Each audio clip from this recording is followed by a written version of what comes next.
สบายดีกันเบิดสุขุสุคนตอนนี้เฮาก็อยู่แถวเขตบ้านแสงสว่างใกล้กับซำเคมื้อนี้ก็สิพาทุกคนไปเบิ่งราคาดินจัดสรรอยู่ที่นครหลวงเวียงจันทน์ซึ่งว่าห่างจากห้องเฮาอยู่ห่างจากบ้านโน่นสว่างประมาณ26กิโลเมตรเนาะหรือว่าห่างจากถาดหลวงอยู่ประมาณ28กิโลทุกคนบ่อนที่บ่าวแม่นไซจะพาทุกคนไปนี่ก็ถือว่าเป็นเขตดินที่เบาแม่นไส้ได้ไปดาวหรือว่าผ่อนเนาะและมื้อนี้ก็เป็นวันเสาร์ก็เลยสิออกไปฟังลักหัวก็สิถือโอกาสถ่ายคลิปให้ทุกคนได้เบิ่งได้ชมนำกันเลยตอนนี้เฮาก็มาฮอดที่เขตบ้านโศกน้อยซึ่งว่าเป็นอีกบ้านหนึ่งที่ว่ากำลังขยายกำลังพัฒนาซึ่งว่าห่างจากถาดหลวงอยู่ประมาณ8-9กิโลนี่แหละทุกคนสำหรับเขตนี้ขวามือเฮาก็เป็นเฮือนคฤหาสน์หลังใหญ่เลยนี่ก็เฮามาฮอดแถวเขตตลาดบ้านโศกน้อยทุกคนไปอีกประมาณ1กิโลนี่ก็สิเป็น3แยกตัดออกไปเส้นทาง450ปีออกไปทางเขตเศรษฐกิจรวมร่วมไส้เศรษฐาทุกคนนี่เนาะเฮามาฮอดจุดนี้ก็ถือว่าฮอด4แยกโศกน้อยสำหรับนี่ก็ตัดกับเส้นทาง450ปีไปซื่อๆก็สิออกไปทางเขตเศรษฐกิจรวมร่วมไส้เศรษฐาทุกคนเลี้ยวขวาก็ออกไปพุ่นแหละทางดงโพสีออกไปด่านมิตรภาพหรือว่าขวามิตรภาพเส้นทางนี่ก็ถือว่ามีโรงแรมน่าจะเป็นทึ่นจีนที่ว่ามาลงทุนทุกคนเป็นโรงแรมสูงประมาณ11ชั้นสำหรับตึกนี้อยู่ที่เส้นทางเขตโศกน้อยต่อกับเขตนาเบียนแถวนี้แหละทุกคนถือว่าเส้นทางนี้ก็เป็นเส้นทางปูคอนกรีตได้ประมาณ10กว่าปีแล้วทุกคนและเฮาก็ตัดมาออกที่เส้นทางนี้เลยทุกคนจะเป็นเส้นทางที่ว่าตัดจากเขตลักษาเอสเข้าไปสู่เส้นทาง450ปีไปสอดหน้าข้วยสำหรับเส้นนี้สำหรับเส้นที่เฮาขี่อยู่นี่เนาะและเบาแม่นไส้ก็มุ่งหน้าออกไปทางลักษาเอสเพื่อจะเลี้ยวขวาออกไปทางลัก22 23 24พุ่นล่ะทุกคนถือว่าเส้นทางนี้ก็เป็นอีกเส้นทางหนึ่งของการขนส่งส่วนใหญ่ก็สิเป็นรถใหญ่รถบรรทุกเที่ยวในเส้นนี้เพราะว่าเขตนี้ก็สิส่วนใหญ่สิเป็นโรงงานอุตสาหกรรมหลายทุกคนบ่ว่าจะเป็นโรงงานอะลูซิ่งโรงงานสังกะสีแล้วก็โรงงานประเภท C-Pack ต่างๆถือว่าในเขตนี้มันก็ใกล้กับเขตเศรษฐกิจรวมร่วมไส้เศรษฐานะทุกคนจะมีโรงเรือยโรงงานผลิตต่างๆนั่นแหละแล้วก็มีหลายๆโรงงานหลายๆธุรกิจที่กำลังออกมาตั้งในเขตนี้อย่างเช่นสิมีโรงงานสร้างเรือนสำเร็จรูปแบบว่าเป็นบล็อกที่ว่ายกและเอาไปประกอบเป็นเรือนนะทุกคนถือว่าก็เป็นอีกธุรกิจใหม่ที่ว่ากำลังมาเปิดอยู่ลาวนี่ก็เป็นเขตลักษาเอสเด้อทุกคนเส้นทางเลขที่13ใต้เฮาออกมาฮอดนี่แหละขวามือก็สิเป็นเขตโนนทองอุตสาหกรรมโนนทองและนี่ก็เป็นลัก23ทุกคนลัก23ก็สิมีคาเฟ่ที่ว่ามีชื่อเสียงลัก23และดินเฮาก็ตั้งอยู่ในเขตลัก24ทุกคนเลี้ยวเข้าไปทางลัก24ทางหน้านี่ ดังที่เราเห็นนี่ก็สิมีสุสานนักรบเก่าเนาะทางเลี้ยวซ้ายนี่ถ้าเฮามาจากทางในเมืองบ่าวแม่นไส้ก็พาทุกคนเลี้ยวซ้ายเข้ามาทุกคนซึ่งว่าเส้นทางนี้ก็สิเป็นเส้นทางตัดออกไปสู่เขตบ้านทานาคออกไปสู่คณะเกษตรศาสตร์สาขาของมหาวิทยาลัยแห่งศาสตร์ก็คือเกษตรนาบงทุกคนสำหรับเส้นทางนี้ก็สิเพ่หลายเติบทุกคนตั้งแต่หลัก21ขึ้นมาจนฮอดเขตนี้ที่ว่าเส้นทางเพ่หลายบัดนี้ก็สิพาทุกคนมาฟังเสียงสดกันบรรยายกันพาไปเบิ่งราคาที่ดินเลยเนาะทุกคนทางเกษตรนาบงพุ่นน่ะจากนี้หาดินเฮาอยู่ประมาณ5กิโลเมตรทุกคนประมาณ5กิโลเมตรจากนี้ไปเดี๋ยวไปเบิ่งน้ำกันทุกคน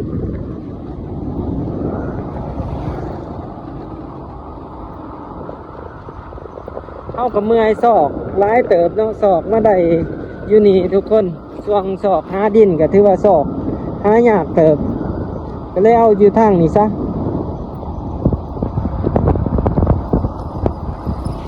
เดี๋ยวไปเบิ่งกันทุกคนก็สิถ่ายให้เบิ่งเป็นระยะจากนี้ไปหาบอนทางเขาเฮาก็สิประมาณอีก2กิโลไปปลายนี่แหละหาทางเขาดินเฮา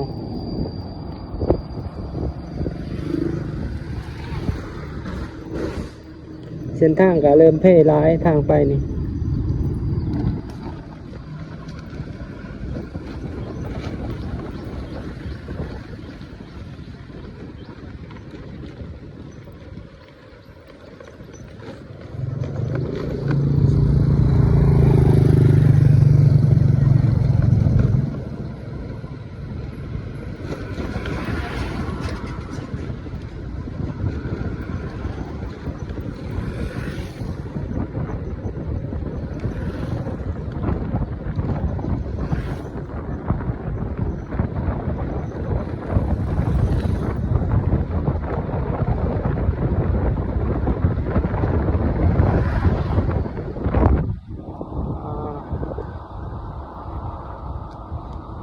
เขตนี้ก็ดินจัดสรรหลายตามแคมทาง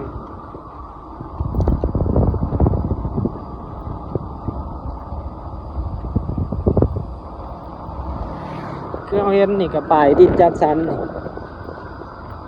จ่ายก่อน10 ล้านแล้วก็ผ่อนไปเลยคือดินที่เฮาเอาก็ถือว่าจ่ายก่อน5 ล้าน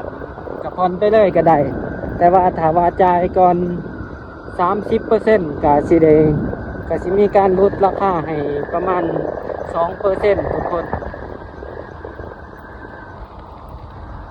เดี๋ยวไปเบิ่งกันข้างหน้าเฮาก็สิมีเขตดินจัดสรรอีก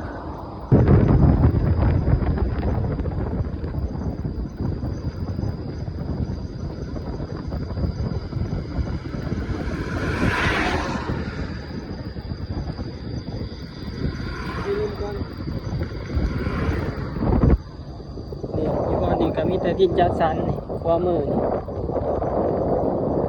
เขตนี้ก็ห่างจากถาดหลวงอยู่ประมาณ25 กิโลเมตรทุกคนก็บ่ไกลหลาย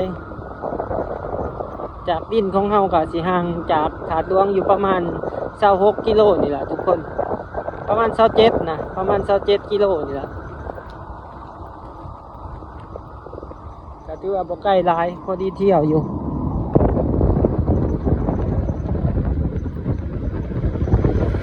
ซึ่งว่าเฮาเข้ามาทางเขตนี้ก็เฮาสิเห็นว่าเส้นทางค่อนข้างว่าเริ่มเพ่ร้ายแหละทุกคนตอนนี้ก็เข้าสู่หน้าฝนก็ยิ่งสิค่อยหนักขึ้นไปอีกเนาะสำหรับเส้นทางนี้เพราะว่าก็เป็นเส้นทางลับเข้าไปสู่คณะเกษตรศาสตร์เกษตรนาบงทุกคนถ้ามีภาคส่วนที่เกี่ยวของได้เห็นคลิปนี้ก็รับเส้นทางนี้ไปพิจารณาเด้อเพื่อแก้ไขเพื่อความสะดวกสบายของ พี่น้องที่ได้ชมใส่ได้เที่ยวทางนี้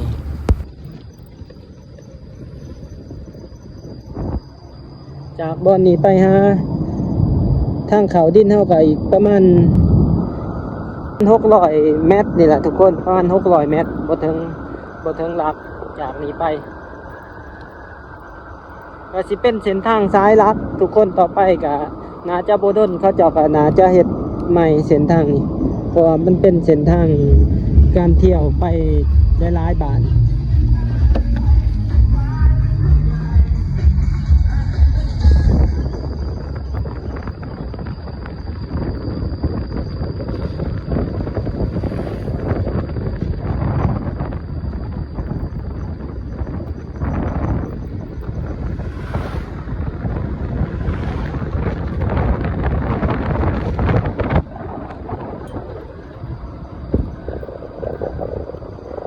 ไปวิทย์โขงนี่ก็สิมีครัว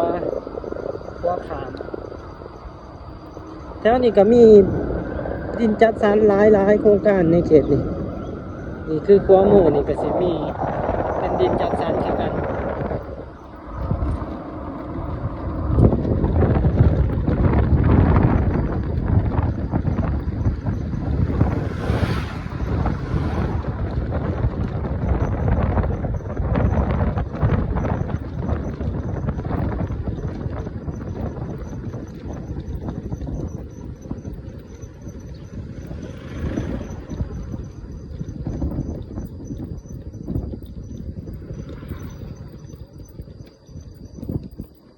เอากับขามครัวต้นนี้มา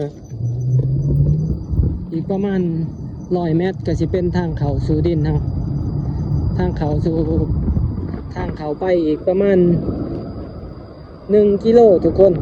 เขาไปจากนี่ประมาณ 1.2 กิโลนี่แหละก็สิฮอดดินนี่เลี้ยวครัวเขานี่เขตนี้ก็มีดินจัดสรรหลายทางเขต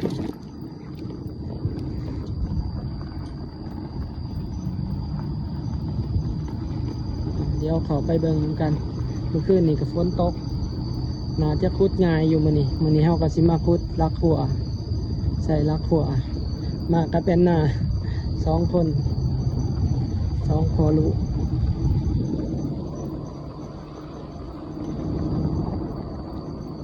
เขตนี้มันจะเป็นดินหน้าเขา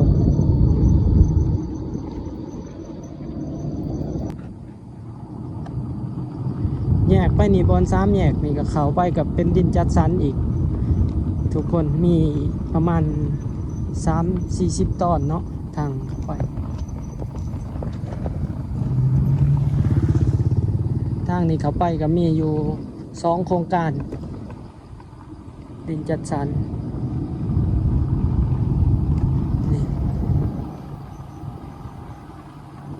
ไฟเขาจะต่อเข้าไปแต่ว่าอยู่ในเขตนี้มันเป็นดงอากาศก็สิเย็นดีทุกคนคือแถวนี้มีแต่ป่าเบิดเขาก็มาได้ดินใกล้เติมแต่เจอเห็ดจังใดมันกระเทินได้เอาบอลนี่ล่ะทุกคนก็ได้เอาก็บ่เป็นหยังต่อไปก็คือสิพัฒนาไว้อยู่เพราะว่ามันเป็นโครงการดินจัดสรรที่ว่าตอนใหญ่มันมีหลายตอนที่ว่าเขาแบ่งขายเป็น 400-500 ตอนทางก็มีรีสอร์ทได้ทุกคนทางเข้ามานี่คือครัวมือเฮานี่มันเป็นเพื่อนพักรีสอร์ทอาหาร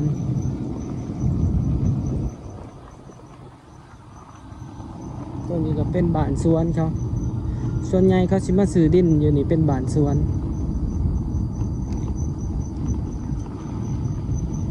อยู่นี่ก็สิเป็นดินจัดสรรอีกตอนหนึ่งเดี๋ยวสิขี่เขาไปเบิ่งก่อนบ่เคยขี่เขาไปเบิ่งจักเทื่อดินจัดสรรตอนนี้เดี๋ยวขี่เขาไปเบิ่งกันทุกคนดูกัน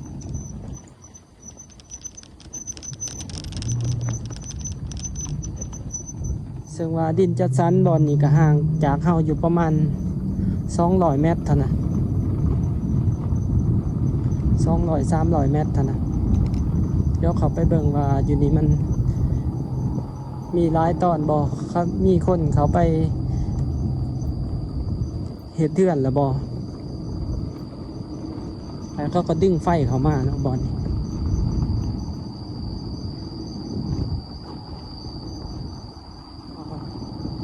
อยู่นี่มันเป็นยินจัดสรรที่ว่าเป็นตอนยาวเข้าไปน่าจะบ่หลายน่าจะประมาณบ่ถึง100ตอนติน่าจะประมาณ7-80ตอนนี่ล่ะประมาณ20คูณ20ส่วนใหญ่เขาจะจัดเป็นดินจัดสรรนี่อยู่ลาวนี่อยู่เวียงจันทน์นี่มันมีหลายโครงการทุกคนยิ่งซื้อซ่ายิ่งได้ยับไปใกล้ออกไปใกล้ออกไปคันเฮาซื้อดินซ่าปานใดบ่แม่นใส่ก็เลยดำใจเอาซะบ่มีเงินก็ถอกน้อยหนึงก็ดาวเอานี่คือบ่อนนี้เขาเจ้าก็เริ่มมาอยู่หลายแล้ว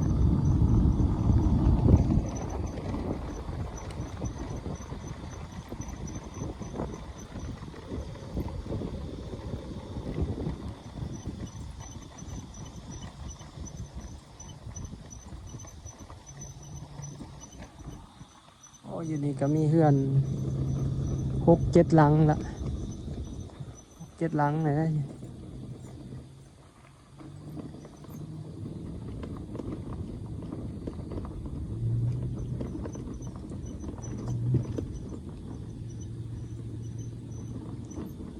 โอ้เป็นบ้านนะเด้อยู่นี่6-7หลังนะทุกคนเดี๋ยวไปเบิ่งเขตดินเฮาบัดนี้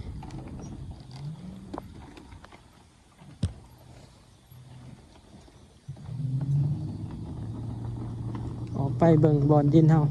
ไปเหลี่ยวบอนเฮาเข้ามาทุกคนบัดนี้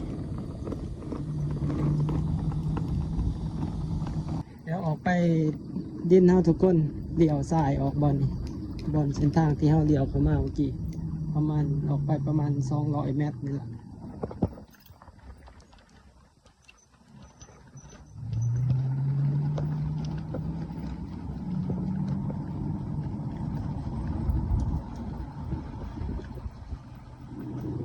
บอนนี้ก็มีเฮือนเขาจะมาปลูกหลายหลังนะประมาณ1 2 3 4 5 6 7 หลังละทุกคน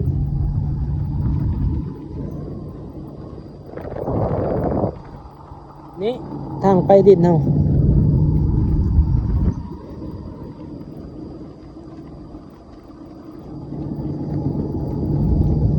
เขามาทางนี้โค้งนี่ก็หอดละเขตโครงการดินจัดสรรเป็นโครงการเขาจะจัดสรรดินประมาณ12-13 เฮกตาร์ทุกคน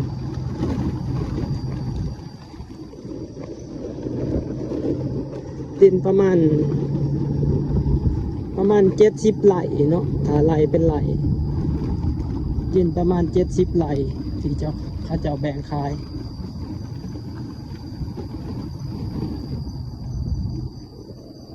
แบ่งเป็น10 คูณ 10 เมตร20 คูณ 20 เมตรหลาย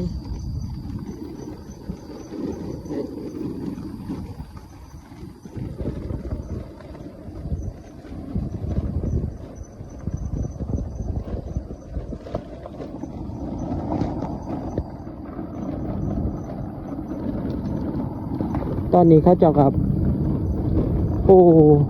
ปูหินแต่ละเส้นทางให้ละถือว่ากว้างทุกคนกว้างขนาดเห็นไหมเดี๋ยวพาทุกคนขี่ไปเบิ่งบอนดินเฮา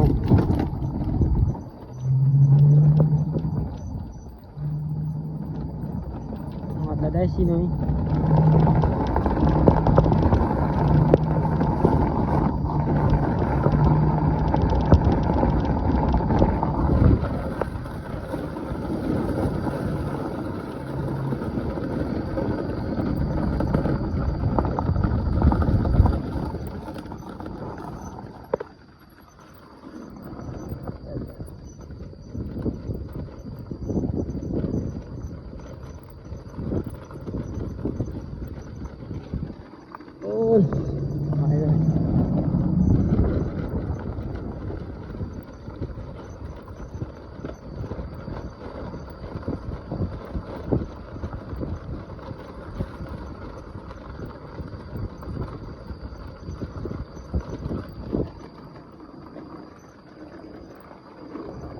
เลยทุกคน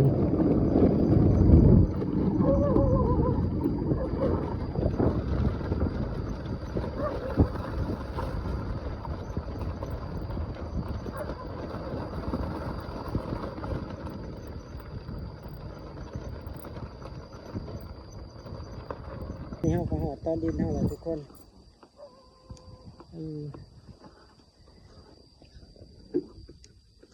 ลงสินึงกินน้ำกินมัมก่อนบ่ดีกันอีกทีหนึ่งเด้อทุกคนสบายดีกันอีกทีหนึ่งทุกคนนี่เขาก็มาหอดตอนดินสิมาฟังรักเนาะมาฟังรักพอได้เห็ดเห็ดทั่วทุกคน